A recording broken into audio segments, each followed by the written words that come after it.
Bismillahirrahmanirrahim. Assalamualaikum warahmatullahi wabarakatuh. Yang terhormat Bapak Dr. Ucup Darussalam STMT sebagai dosen pengampu mata kuliah Bisnis Intelijen. Perkenalkan, nama saya Arif dari kelas SI 401. Baiklah, pada kesempatan ini saya akan mempresentasikan tugas UTS yang diberikan, yaitu tentang analisis laporan data penjualan FMCG e-commerce 2023, tinjauan dari perspektif bisnis, intelijen, dan big data. Sebelum memaparkan hasil analisis laporan tersebut, izinkan saya menyampaikan tentang kriteria laporan yang memenuhi sebagai report bisnis intelijen. Kriteria yang pertama adalah berbasis data nyata. Yang kedua, memiliki dimensi dan metrik yang relevan. Yang ketiga, disajikan secara terstruktur dan informatif. Yang keempat, memberi insight untuk pengambilan keputusan. Yang kelima, bisa digunakan untuk tren dan prediksi forecasting. Selanjutnya, adapun kriteria laporan sebagai metode pengolahan big data. Yang pertama adalah sistem harus memenuhi volume. Yang kedua, sistem harus memenuhi velocity.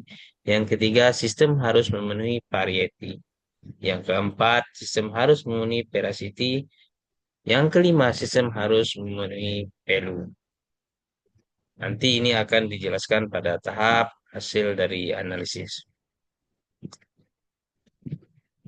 Selanjutnya, di laporan kinerja tersebut, kita dapat menemukan 4 diagram yang ditampilkan. Nah, dari diagram ini dapat kita analisis.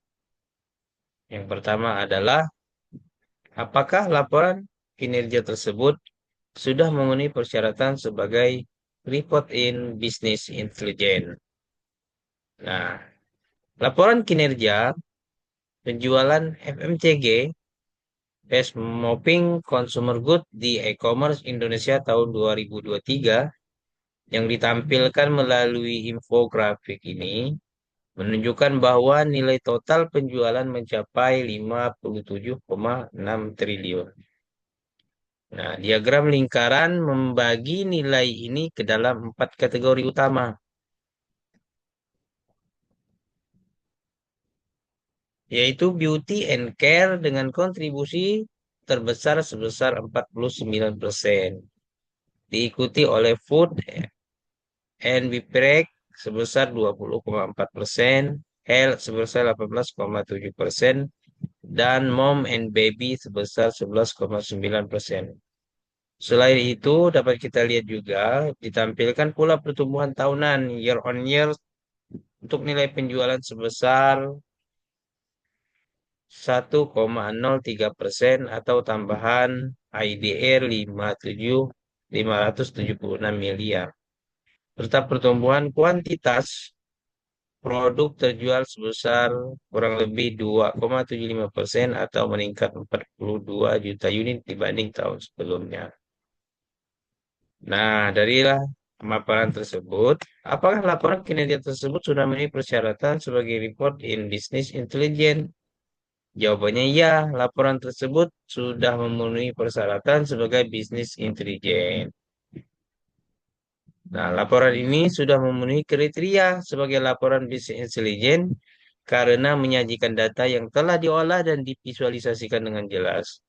Menampilkan metrik utama seperti nilai penjualan, pertumbuhan nilai, dan kuantitas. Serta pembagian kategori produk. Data juga bersumber dari berbagai platform besar seperti Shopee, Tokopedia, dan Blibli. Yang menandakan adanya agresi lintas platform, salah satu ciri khas bisnis intelijen. Meskipun masih bersifat statis atau dalam bentuk gambar, laporan ini tetap menyajikan informasi yang relevan dan bermanfaat untuk mendukung pengambilan keputusan bisnis, terutama dalam memahami tren pasar dan kontribusi tiap kategori produk. Selanjutnya, yang kedua, apakah laporan tersebut memenuhi kriteria sebagai metode pengolahan big data dan menghasilkan informasi untuk pengguna? Dari sisi big data, laporan ini juga menunjukkan ciri pengolahan big data karena melibatkan volume besar dari berbagai marketplace. Variety yaitu kategori produk beragam dan veracity data difilter hanya untuk produk dengan rating 4 ke atas serta menghasilkan value berupa insight untuk pengguna.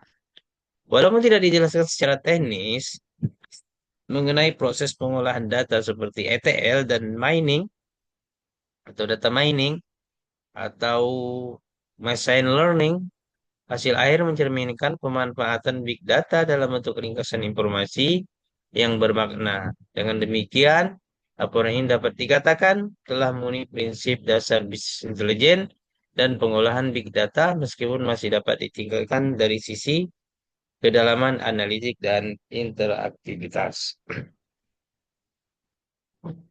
Jadi dapat kita simpulkan, laporan ini mencerminkan implementasi big data analitik yang menghasilkan insight bernilai bagi pengguna, seperti brand, pemilik usaha, dan analisis pasar.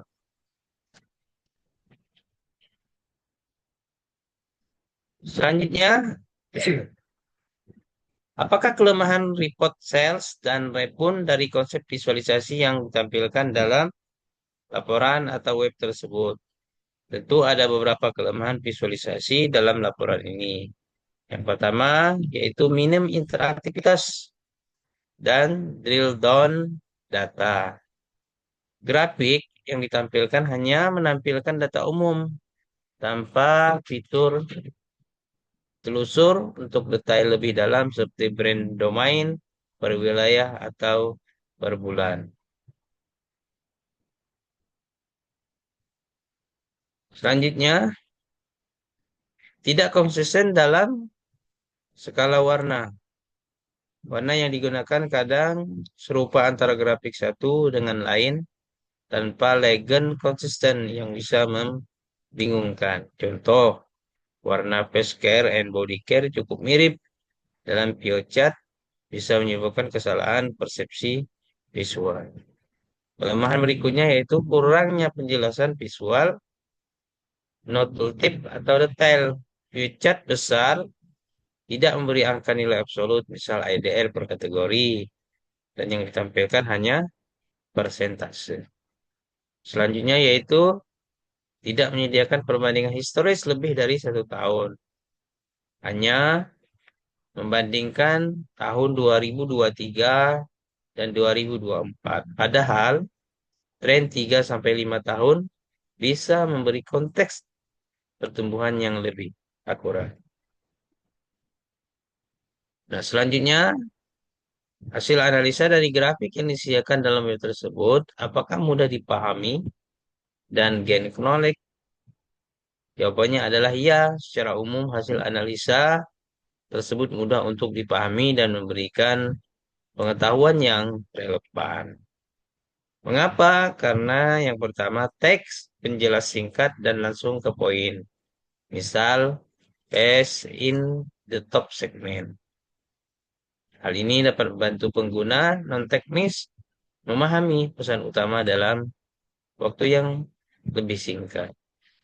Yang kedua, yaitu visual yang familiar.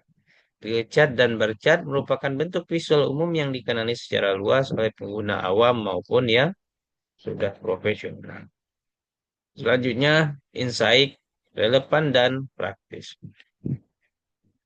Menunjukkan komposisi kategori produk, perubahan tahunan, dan prediksi ke depan. Bisa digunakan sebagai dasar pembuatan strategi promosi, produksi, dan ekspansi. Jadi, dapat kita simpulkan meski sederhana, grafik dalam laporan ini cukup efektif. Cukup efektif untuk menyampaikan informasi kunci dan mendukung pemahaman data secara cepat dan aplikatif. Baiklah, demikian presentasi yang dapat saya sampaikan tentang PTS yang telah diberikan. Mudah-mudahan dapat bermanfaat. Mohon maaf jika dalam penyampaian presentasi ini ada hal-hal yang kurang berkenan. Sekali lagi, saya ucapkan terima kasih kepada Bapak Dokter